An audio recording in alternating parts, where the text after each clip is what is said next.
Hi everyone, my name is Bilal Sadiq और आज हम लोग लारावेल की इंस्टॉलेशन पे काम करेंगे। पिछले लेक्चर में हम लोगों ने डेमो डिस्कस किया था कि हम लोग इस प्रोजेक्ट में क्या चीज़ बनाने जा रहे हैं और एग्जांपल हम लोगों ने डिस्कस की थी। तो बेसिकली हम लोग एक इवेंट जो है वो गूगल और फुल कैलेंडर के साथ सिंक करेंगे। इसका बेनिफिट्स ये है कि हम लोग अगर हम एग्जांपल देखें डॉक्टर हॉस्पिटल की, तो अगर कोई पेशेंट अपना अपॉइंटमेंट रजिस्टर करवाना चाह रहा है तो वो हमारी साइट पे आके तो एक इवेंट जनरेट करेगा, तो हम लोग वो इवेंट अपने पास भी सेव रख लेंगे और वही इवेंट हमारा गूगल पे भी सेव कर देंगे, जो कि डॉक्टर का कैलेंडर होगा, जिससे उसको ईमेल मैसेजेस वगैरह ईज़िली चले जाएंगे। तो हम लोग अब इस सीरीज़ का आगाज़ करते हैं। तो सबसे पहले हम लोग लारावेल इंस्टॉल करते हैं। तो बेसिकली हमें सबसे पहले अभी मैं जिस सिस्टम पे मैं काम रहा हूँ, मैं बेसिकली यूबंटू 20.04 पे काम कर रहा हूँ। तो हमें सबसे पहले आप लोगों ने देखना है कि अगर आप लोगों ने लारावेल का V9 वर्जन इंस्टॉल करना है तो उसकी मिनिमम रिक्वायरमेंट PHP का जो वर्जन होना चाहिए वो 8.0 होना चाहिए। इससे ऊपर 8.0 या इससे ऊपर हो, इससे कम होगा तो वो लारावेल जो है नहीं इंस्टॉल होगा। हम लोग इसका आसान तरीका ये है कि हम PHP का वर्जन चेक करने के लिए PHP-V लिखें तो आपको पता चल जाएगा। अभी जो मेरे सिस्टम पे इंस्टॉल्ड वर्जन है वो 8.1 है। तो आपने अगर लारावेल V9 वर्जन इंस्टॉल करना है तो आप को सबसे पहले अपना PHP वर्जन अपडेट करना पड़ेगा, दैन कंपोज़र इंस्टॉल करना पड़ेगा।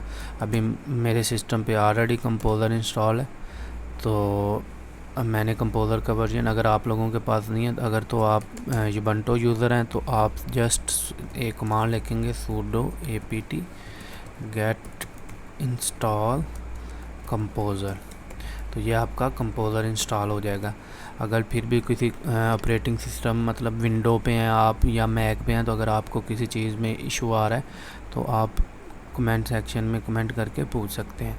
तो बेसिकली कंपोज़र हमारा डिपेंडेंसी इंजेक्शन होता है। अगर आप लोगों ने कोई भी पैकेज इंस्टॉल करना है तो वो कंपोज़र के ज़रिए से इजीली कर सकते हैं। अगर आपने डाउनलोड करना है तो कंपोज़र की ओरिजिनल ऑफिशियल साइट पे जाके आप लोग डाउनलोड कर सकते हैं।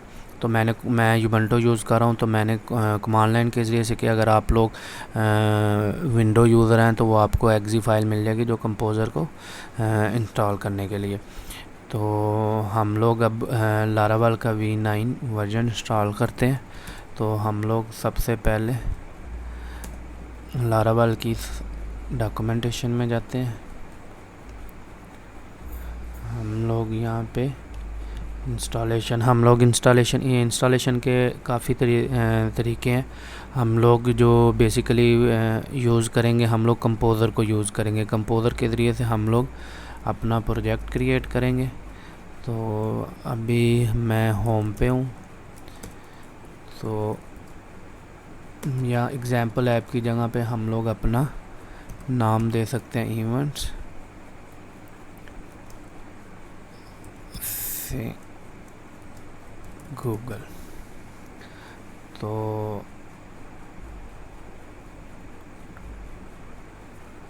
आप यहाँ पे कोई भी प्रोजेक्ट का नाम दे सकते हैं।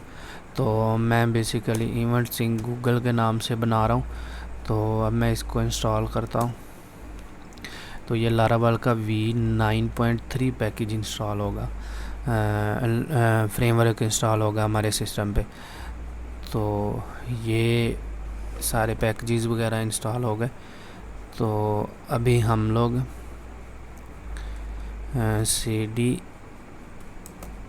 इवेंट सिंक गूगल हम कमांड रन करेंगे। बेसिकली लारावेल हमें काफ़ी ज़्यादा कमांड्स देता है जो हमारे लिए हेल्पफुल होती हैं, इसीलिए लोग ज़्यादातर फ्रेमवर्क वगैरह को चूज़ करते हैं ताकि हमारे लिए आसानी हो चीज़ों को मैनेज करने के बजाय कि हम अगर कोर PHP पे काम करें तो हमें हर चीज़ मैनुअली खुद से सेट करनी पड़ती है और हमें जो कि फ्रेमवर्क हमें प्रोवाइड कर देते हैं। फ्रेमवर्क में शिफ्ट होने का पर्पज़ ही यही होता है। तो इसमें बहुत सारी कमांड्स हैं। अब अगर हम लोगों ने सर्वर को रन करना है तो PHP आर्टिज़न सर्व, जैसे हम ये कमांड लिखेंगे हमारा सर्वर रन हो जाएगा और हमारा सर्वर इस पे रन हो गया। ये हमारा लारावल इंस्टॉल हो गया। हमारा V9 वर्जन है और V8.1 PHP का वर्जन है। तो आप लोग यहाँ से चेक कर सकते, ये हमारा लारावल का सेटअप हो गया। तो अब हम लोग इसका डायरेक्टरी स्ट्रक्चर मैं आपको दिखाता हूँ। PHP स्टॉर्म ओपन किया। बेसिकली PHP स्टॉर्म एक एडिटर है जिसमें हम लोग अपना कोड एडिट वगैरह करते हैं। आप कोई भी यूज़ कर सकते हैं, VS कोड भी यूज़ कर सकते हैं, लेकिन मैं ज़्यादातर PHP स्टॉर्म यूज़ करता हूँ। तो इसलिए ये PHP स्टॉर्म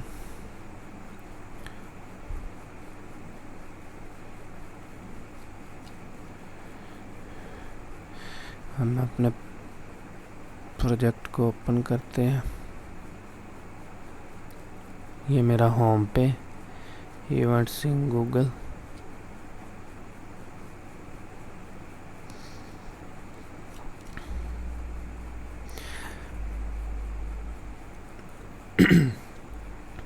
तो ये हमारी main directory events in Google के नाम से हम लोगों ने प्रोजेक्ट किया। ये सारी फाइल्स हमारी कंपोज़र के ज़रिए से हमारे पास लारावल का जो प्रोजेक्ट है वो डाउनलोड हुआ है।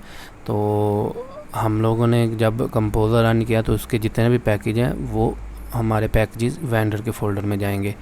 तो इसमें हम लोग ऐप की डायरेक्टरी है जिसमें हमारे पास कंट्रोलर, मॉडल और इसमें बेसिकली बैकएंड का सारा कोड होगा जो हम लोग यूज़ करेंगे। तो इसके अंदर पब्लिक फ़ोल्डर होगा। जब भी हम URL हिट करते हैं तो सबसे पहले हमारा इंडेक्स पब्लिक पे आता है, पब्लिक की फ़ाइल पे आता है। तो यहाँ पे हमारा कंपोज़र वेंडर ऑटो लोड होता है और उसके बाद बूटस्ट्रैप वगैरह और ऐप रन होती है। तो रिसोर्सेज में हमारे व्यू, CSS, JS वगैरह पड़े होते हैं। राउट्स में हमारे राउटिंग होती है। अब हम वेब पे काम कर रहे हैं तो हमारे वेब का भी डिफ़ॉल्ट एम्प्टी राउट चल रहा है। तो स्टोरेज में हम लोग अपनी फाइल्स वगैरह सेव करते हैं। वेंडर में हमारे पैकेजेस हो गए। ENV में हम लोग एनवायरनमेंट के अंदर अपना इन्वायरमेंट सेट करते हैं। अभी हमारा लोकल है तो लोकल है, यहाँ पे आप ऐप नेम दे सकते हैं। यहाँ पे हम लोग इवेंट्स सिंक का नाम दे देते हैं।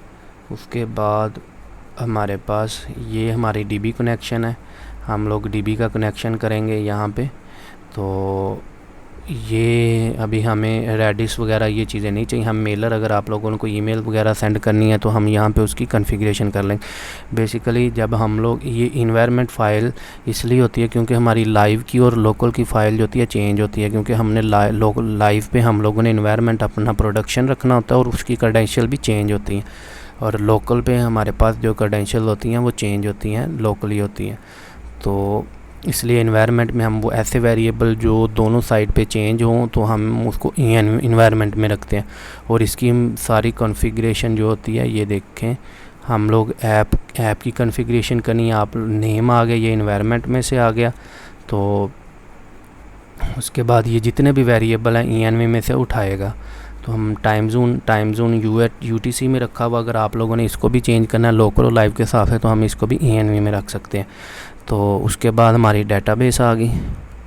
डेटाबेस के अंदर हमारी DB कनेक्शन MySQL है।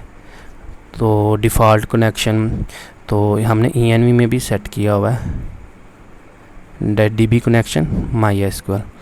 तो अगर ये डिफ़ॉल्ट वैल्यू अगर हम लोग इसको ENV में सेट नहीं करेंगे तो ये MySQL डिफ़ॉल्ट उठा लेगा। तो अब इसके बाद ये हमारी कनेक्शंस की अरे है कि कौन कौन सा कनेक्शन यूज़ करना। भी SQLite है, MySQL है और Redis है हमारे पास। तो हम लोग अभी फ़िलहाल MySQL को ही यूज़ करेंगे। तो MySQL की क्रेडेंशियल दिए हैं DB URL, host, DB port, database name, etc। और फिर हमारे पास हम लोग माइग्रेशन यूज़ करेंगे। माइग्रेशन के लिए ये टेबल, तो ये हमारी कॉन्फ़िगरेशन, इसमें बहुत सारी कॉन्फ़िगरेशन है लेकिन जो जो हम चीज़ें यूज़ करेंगे तो साथ साथ आती जाएंगी। जिस तरह से हमारे इस सीरीज़ में हमने क्यूज़ को भी देखना, तो जब हम क्यूज़ को मैं करेंगे तो तब आपको ये चीज़ उस वक्त समझ आ गई। ये हर चीज़ की कॉन्फ़िगरेशन है, सेशन की करनी है, सर्विसेज की करनी है, ब्रॉडकास्ट करनी है, जो भी करना है। तो अभी हमें इसकी ज़रूरत नहीं है। ये हमारा सिस्टम सेटअप हो गया, हम लारावेल का सेटअप हो गया। अब हम अगले लेक्चर में हम लोग डिफ़ाइन करेंगे अपनी रिक्वायरमेंट के हिसाब से, अपनी एग्जांपल के हिसाब से डेटाबेस का स्कीमा बनाएंगे, ताकि आपको ये आइडिया हो सके कि हमने कैसे कैसे स्टेप फॉलो करने। सबसे पहले इंस्टॉलेशन होगी, अब हम क्या करेंगे, अपनी डीबी डिज़ाइन करेंगे, और डीबी जब हमारी अप्रूव हो जाएगी तो इट्स मीन आपका 50% काम हो चुका था। बाद में आप लोगों ने जस्ट करंट बनाने होते हैं। तो हम लोग सबसे पहले मेन जो काम है हम डीबी डिज़ाइन करते हैं अभी, और उसके अंदर हमारे कौन कौन से रोल है, यूज़र के कौन कौन से रोल, हमारी एंटिटीज़ कौन कौन सी हैं। तो एंटिटीज़ जब एक दफ़ा डिफ़ाइन हो जाए या टेबल बन जाए तो फिर हमारे लिए ईजी होता है। तो अगला लेक्चर जो होगा हमारा वो होगा डीबी डिज़ाइन, डीबी स्कीमा जो होगा वो डिज़ाइन करना और एंटिटी डिफ़ाइन करना। तो वो हम लोग डिस्कस करेंगे। अब इस लेक्चर में सिर्फ इतना ही, हम लोग ने लारावेल इंस्टॉल कर लिया। अब हमारे पास अगला लेक्चर होगा डीबी डिज़ाइन। डीबी डिज़ाइन के बाद हम माइग्रेशन लिखेंगे, दैन फिर हम यूआई पे काम शुरू कर देंगे। अभी के लिए इतना ही।